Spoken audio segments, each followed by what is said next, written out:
Sirra jirtu maatii keenya nageenya waaqessinii faa ta'u akkam jirtanii nuti nagaa jirraa galanii waaqeffaa ta'u. Sinis baganoo jiraattanii baga nagaa fayyaa taatanii jirraa arraskina deemnee jirraa akkuma viidiyoo eeggaddaa argitanii. Bishaani mataa jigee akkuma jenne sana arramooyyuu egaa qophiirra jirra. Amma ka mucayyoon teenyallee ufuuf gara fuulduraatti qophaa'aa jirti waan ta'eef egaa kana fakkaata har'ammoo maal hojjenna seetanii hin jiru gaariyyoon itti jallee dura haadhatu hojjeta haadhuma manaatti hojjeta naannoo hojjechaadha. Egaa maal seetanii har'ammoo guyyaa marqaati jechuudha. Beekta akka Oromoon dubartiin jala geesse marqaa nyaataa hirri nyaatu garuu dubartii bichaadha. Egaa amma kilo qopheessinee jirra. Doolaarri waddadee egaa dhageessanii jirtanii anis akkasuma waddadee doolaarri waddadee jira waan ta'eef egaa kilo anaaf kaasuu bitee jechuudha. Kiiloo 8 binnee jechuudha. Kiiloo 8 doolaarri waddadee jira. Doolaarri kaa ingilii baay'ee waddadee warri biyya arabaa jirtan warri maaragaan qabaasinii jenna anis akkasuma waddadee egaa waanuma hundatu nutti waddadee simbiratti birriin cammarraanii isinii jenna egaa maatii keenya kana fakkaata. Koottaa kaayii ala guyyaa marqaa waan ta'eef qopheessinee siyyaamnaa hundumtuu nafina irri immoo akkuma jedhu arra nyaattanii beekan warri irra nyaatan dubartii malee jechuudha. Dubartiitu nyaata irra beebii shaaworii illee miti. Egaa haadhuma qopheessinee immoo beebii shaaworii immoo itti aansine jechuudha. Yoo waaqayyo jettara waan ta'eef innaa kana fakkaataa isiniin jenna maatii keenya akkam ifu waa'ee baraddistiin amsu ifuudha qote dabalitti isu innaa akkasii isiniin jira guddichatti godhuudha guddaa ta'e.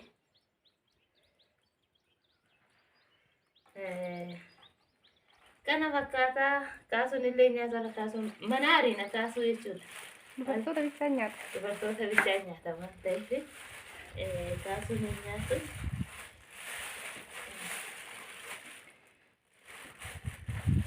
Nyaana diraalee hin ba'u jechaadha inni iyyuu maafan gubaddaa biddatti jechaadha. Gooftu gooftaa hin haftuu godhe. Hin qabu. Tidak apa. Jadi apa? Egaa kana fakkaata. Raga tahu. Ragata? Gara-gara goona. Tara ini raga tahu. Egaa ammaaf kana goona kun ammoo baraddistiin guddaan teekkeeruun nuuf hin ga'u jenneeti. Egaa kana fakkaata olitti deebina ammoo agasitti nagaan tura. Egaa kabajamtoota keenya kinoo a'aan keenyas qophaa'aa jira. Dhugaa dubbachuudhaaf jechuudha. Kiiloo 8 gin baraddistii abbaa meeqa ta'e baraddistii kun leetirii meeqa qabaayyuu leetirii na fakkaate garuu biyaansi leetirii 8-9 gadi hin qabu jechuudha. Sirriitti gaariidha dhugaa dubbachuudhaaf fi ganaa amma sirriitti naxxaree jechuudha. Ganaa kana keessa jira. Qimamiis ittiin goone. Innaa baay'ee tokko gaariidha. Abiyya sagureetirraa bitamee dhufe jechuudha. Warri sagureen beektan innaa warri bitachuu barbaadan dhugaa sirriitti gaarii jechuudha. Akkana jira. Garuu naxxaree amma ganaa.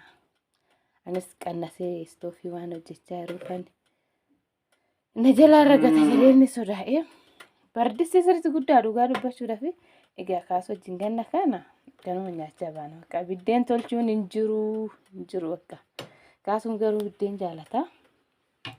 Kunoo sittees immoo marqaadhaaf bishaan qophaa'ee jira. Namni hojjetu kaasuun oofee. Egaa hin jiru hiriyoonni kiyya yaada kaameraa irratti mul'achuun barbaanne malee hin jiranii. Innaa qimamiin isaa ittiin go'amnee qopheessee jira. Qimamii garuu ittiin goone qimamis ganaan itti godha. Kana fakkaataa koottai har'a guyyaa marqaatii. Beebii shaaworii gin ijoolleen tokko amma obboleewwan keenya beebii shaaworii maaf hin qopheeffannee jira. Beebii shaaworii jechuun ani gama kiyyaan gara akka amantaatitti hoggaadha jechuudha. Amantaa kamiyyuu ni iyyaanatti fakkaatu garuu kan manaa godhaati. Beebii shaaworii hiikkaa isaa namni beektan jechuudha. Anis jechuun hiikkaa isaa beekeetii miti garuu abboota amantaa barsiisan waa'ee beebii shaaworii jechuudha. Abboonni hin barsiisanii maal akka ta'e duraan biyya keenya keessatti miti jechuudha. Biyya ambaatirraa kan dhufe wanta kana kun kanaaf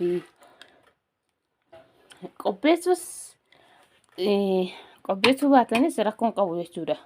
Sun giddaajii hin qabu. Nagaan hiikkachuudha waan nani dubartiin tokko erga daa'ima garaa guuttee giddaajii beebii shaaworii qopheessuu hin qabdu jechuudha. Rakkoon qabu waan ta'eef. Innaaf iyyaan kan qopheeffatullee hin jira. Anis immoo iyyuu kaasuu wajjin itti yaadaa jirra. Achiin haa ga'u achiin haa ga'u jiraa.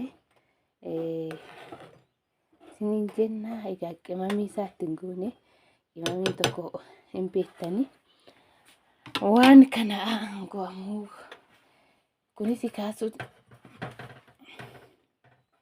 kaameraa maanii kiyya na jalaa deemee egaa kanaaf natti mijachuu dide warroonni jiran immoo kaameraa keessatti mul'achuu hin barbaanne.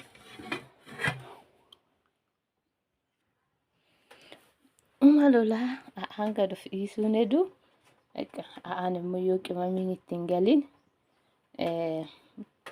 aan jedhamu jechuudha. Qimamii yegitti itti galuu qaba. Qimamii itti galcheera. Kun sokonata hin beektanii. Egaa kuniiwwan qimamii gurraachi kun qimamii a'aati jechuudha. Hin beektu qaraffaa kororimaa faadha jechuudha. Kororimaadha. Qimamii aayoo hojjetan namaa kennu isaanii jechuudha. Innaa kana fakkaata. Amma gadi of dhiisuun hedduu anis immoo nan qannaseetan. Yaa anna ta'u jedheetanii. Kanaaf irra na jalaa gad jedhee fardaste.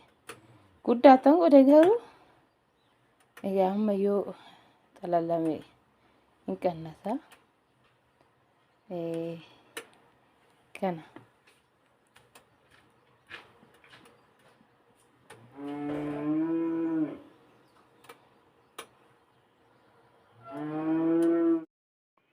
Kenoo keenyas baffamee jira. Kana fakkaata waan afur na fu'ate jechuudha. Dhugaa dubbachuudhaaf waan afuritti naqee basirratti baay'ee jechuudha. Kanaafiyyuu warri bitachuu barbaadan immoo akka jiru argitanii miire. Kunis isuma kun hin qorrine bakka lamatti hambasee waan ta'eef kunis umma isa macarrashaati jechuudha. Inni ogaa mucaan futti yaani fi kaasuun hin nyaanna.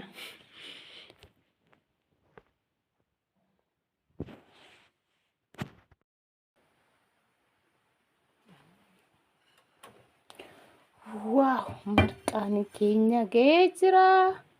Kottaa haa nyaannu. Kunoo ga'ee jira marqaan keenyas kottaa warri jaalattan ga'ee jira jechuudha.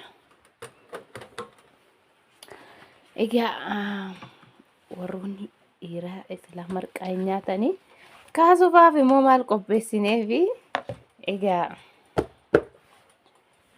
kaasuu ammoo wanta qopheessinee wajjumaa laallakinoo kaasuu kana nyaata jechuudha.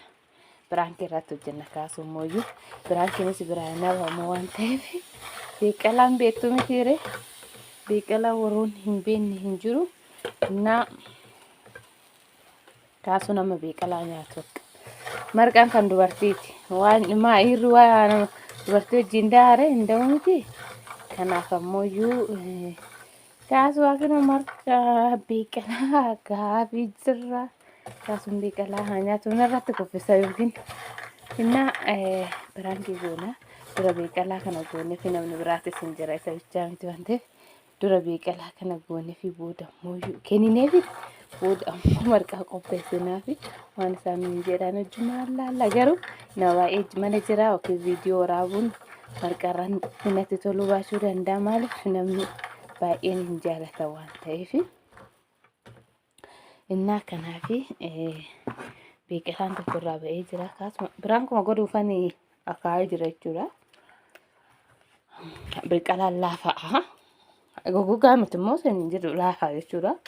Innaa kana fakkaata yoo namicha ati marqaa irratti yoo eeyyamaman nan waraabaa kanaaf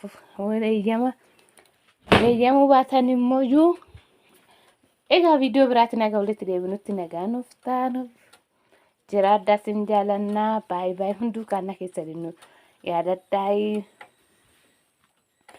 warra amantaa hundumtuu amantaa keessaniin jechuudha nu yaadaddaa isiniin jira baay'ee.